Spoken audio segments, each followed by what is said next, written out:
हरे कृष्ण। तो आज के इस कोट में श्रील प्रभुपाद कहते हैं कि जैसे ही गुरु के द्वारा हम दीक्षा प्राप्त करते हैं तो सदगुरु जो है ये हमारे आध्यात्मिक पिता बनते हैं और गायत्री मंत्र ये हमारी आध्यात्मिक माता बनती है और इस प्रकार से व्यक्ति का दूसरा जन्म होता है। दूसरा जन्म जो लेता है उसे द्विज कहा गया है।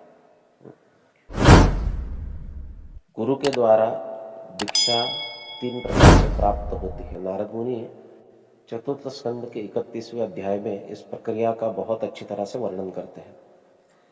तो वे कहते हैं कि व्यक्ति का जन्म 3 प्रकार से होता है। एक होता है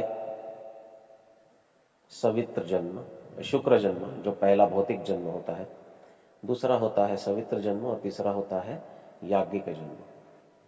सर्वप्रथम जो जन्म होता है शुक्र जन्म, यह माता पिता के द्वारा यह भौतिक शरीर हमको प्राप्त होता है। उसके पश्चात जब गुरु से हम नाम दीक्षा प्राप्त करते हैं, भगवान के नामों का दीक्षा प्राप्त करते हैं और भगवान के नामों का जप करना प्राप्त करते हैं तो उसे सवित्र जन्म कहते हैं। और तीसरी बार जो जन्म होता है वो जब हम गुरु के माध्यम से गायत्री मंत्र को स्वीकार करते हैं। इसे याज्ञिक धर्म कहते हैं, याज्ञिक जप कहते हैं।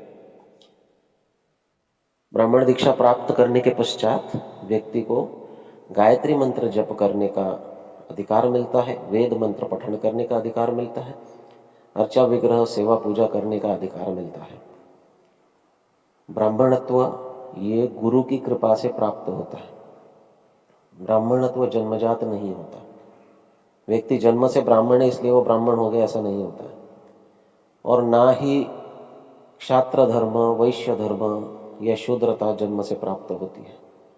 व्यक्ति अगर शूद्र कुल में भी जन्म ले और वो अपने कर्मों को ब्राह्मण जैसा शुद्ध बनाए, गुरु का आश्रय ले, भगवान के नामों का जप करे, गायत्री मंत्र का पठन करे, तो वो ब्राह्मण बन जाता है। उसमें ब्राह्मण के गुण विकसित हो जाते हैं।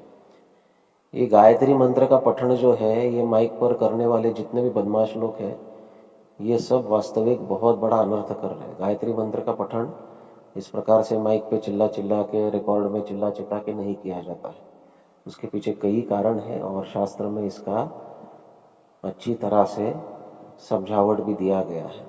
गायत्री मंत्र गुरु के द्वारा अपने कान में प्राप्त होता है। गुरु हमारे कान में गायत्री मंत्र कहते हैं और वही गायत्री मंत्र बहुत ध्यान पूर्वक और मन में ही जप करना होता है। भगवान के नामों को ऊंचे स्वर में गाया जा सकता है, लेकिन मंत्र को मन में ही जप करना चाहिए। ऐसा कहा गया है कि शिष्य को गुरु का प्रकाश करना चाहिए और मंत्र का अप्रकाश करना चाहिए।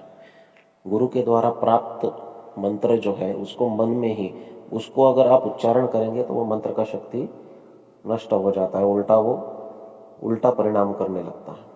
तो मंत्र को शांति पूर्वक जब हम जप करते हैं गुरु की आज्ञा से मन में, तो मन में भगवान का छवि प्रकट हो जाता है।